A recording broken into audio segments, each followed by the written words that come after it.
Welcome back everyone to Pontos Fathom Hobbies. This is Season 7 of Eldritch Horror Mountains of Madness expansion playthrough.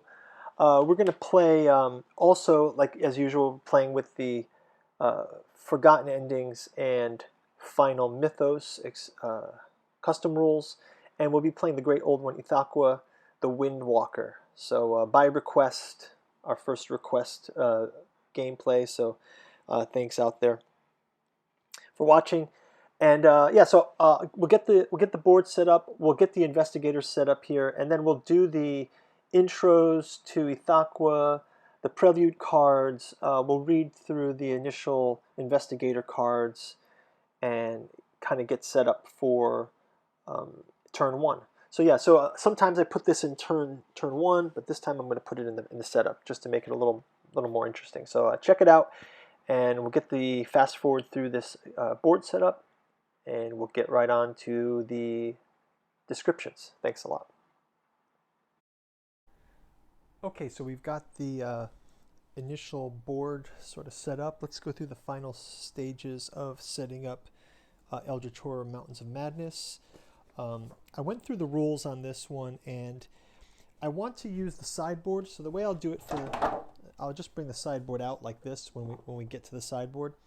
But in order to do that and play the great old one, Ithaqua, we're going to have to use a prelude card, because only Elder Things or the Doomsayer from Antarctica use the sideboard. So we'll use Ithaqua with the Doomsayer from Antarctica.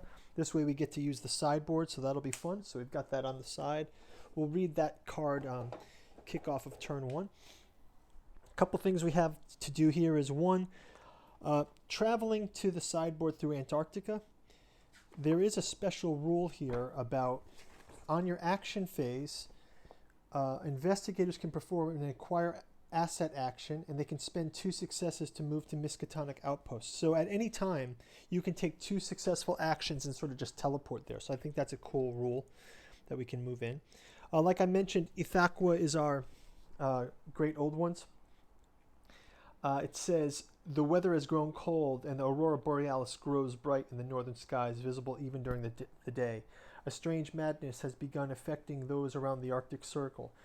Travelers returning from the north speak of visions of an ancient civilization.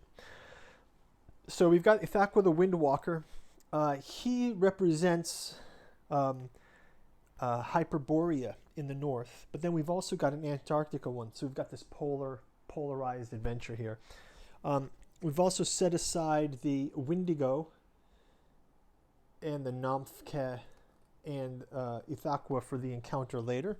So that's our Ithaqua set up, and let's just do a zoom in of him. He's quite ominous with his red eyes.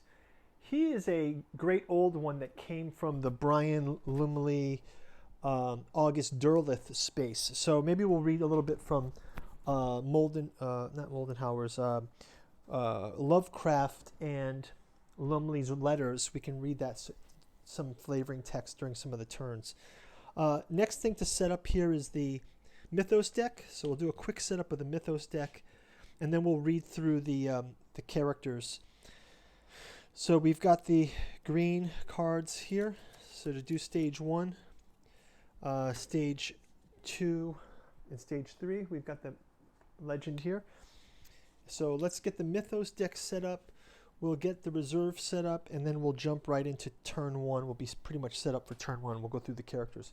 Quick shout out before we go on. Pontos Fathom Press, Bogman Saga Volume 1 and 2. This features The Killing with Bogman, Caroline Tobaccogeist, also featuring the short story of the Nashua Necrosis. These are definitely Yeti, Sasquatch, Abominable Snowman type of legends. Killing with Bogman comes out of the bog from 1666. New England town, terrorizing the town, flesh-eating creature, preternatural. Carolina Tobaccogeist, similarly to that post-Civil War reconstruction, a scarecrow-like being. If you're into Sasquatches and Yetis, these are the place to go. Helps to support the channel, so thanks a lot. Let's jump into the Mythos deck setup. So we'll shuffle these green cards up, and we'll do 0, 1, 2, 3, 4, and then 1, 2. For the yellow ones, again, we'll shuffle them up. We'll do 1, 2, 1, 2, and then 1, 2, 3, 4. And then the blue ones, shuffle these up. They're just in the 2 pile. So for stage 1, we'll shuffle these all together. These will go on the top. Stage 2, we'll shuffle them together. This will be the next section. And then stage 3, shuffle these together. And now we've got our Mythos deck ready to go. We're also playing with Final Mythos. If we run out of Mythos cards, we have an extra Doomful expansion rules, as you guys know. And we've got the Ithaqua victory fail cards. So Ithaqua's set up. We've got our tokens aside. We have our first expedition out in Rome. And we've got, let's set up our reserve. So we'll give this a quick shuffle too.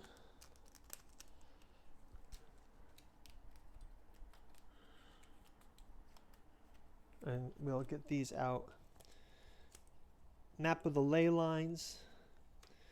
Tome of Horrors, Secret Page, and Newspaper Report. So we've got some reserve items. And then let's go on to our characters. So I will read their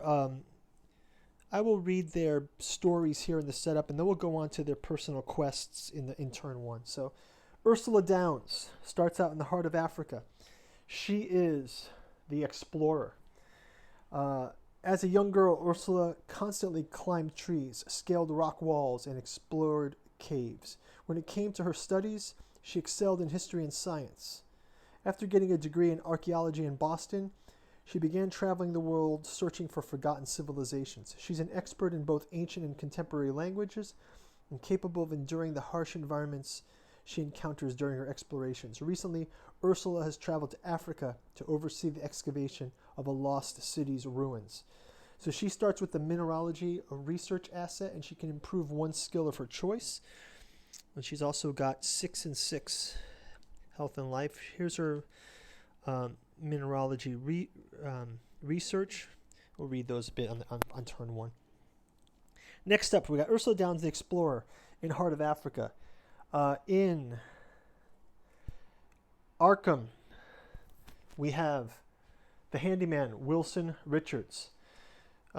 Wilson is a practical man. He has a blunderbuss, and he starts in Arkham. He goes where there's work. When it's gone, he moves on. Wilson finds that offering an honest deal gets him treated honestly. But since he took a job rebuilding a church in Arkham, he's had a hard time being honest with himself. People are being torn from their homes at night. Things that used to hide in the deepest pits of the earth have crawled to the surface. He cannot unsee all the things he's seen, but he can get to work on fixing the problem. Oh, he's a fix-it man, all right. He's got a 8 health, so he's quite robust guy. 4 sanity, and he's got a blunderbuss. So what else can we say? Get some pluses for combat there. We'll read his special story on the start of turn 1. Finally, we have Finn Edwards. Finn Edwards starting out in Chicago. He's got the cat burglar asset, courier run asset, and the whiskey. He is a bootlegger. So he's the bootlegger. And his quick backstory is Finn was making a good living, running liquor from Canada to cities all along the East Coast. He never got caught and never lost a delivery. Now he's taken a job in Chicago and gave his word that he could get it done. This time, it won't be alcohol he's delivering, and it won't be the local sheriff trying to catch him. Finn's caught up in some supernatural conspiracy, but in the end, he adheres to the same principles. Deliver the goods. Don't get caught. Well, this guy's pretty interesting, right? So we got our cast of investigators. We'll play into their actions as the turns go on, so we'll keep it fresh. We'll also reveal the mystery and the active adventure in turn 1. Lastly, I'll just kind of mention the prelude card. We've got our portals in place. And I think we are ready to jump into turn 1. So, like I mentioned, I think when I do the gameplay, I'm just going to move, instead of trying to capture everything at once, I'll just swap the board into like the center stage like this. So when we get to Antarctica, this will make it really easy for us to see it, and then I can just swap it out, right? So I'll kind of use that as a mechanism. Hopefully that works for everybody, and I will see you guys on turn 1. Thanks for watching. Like and subscribe below. Check out our links, and we'll see you in the next turn. Bye-bye.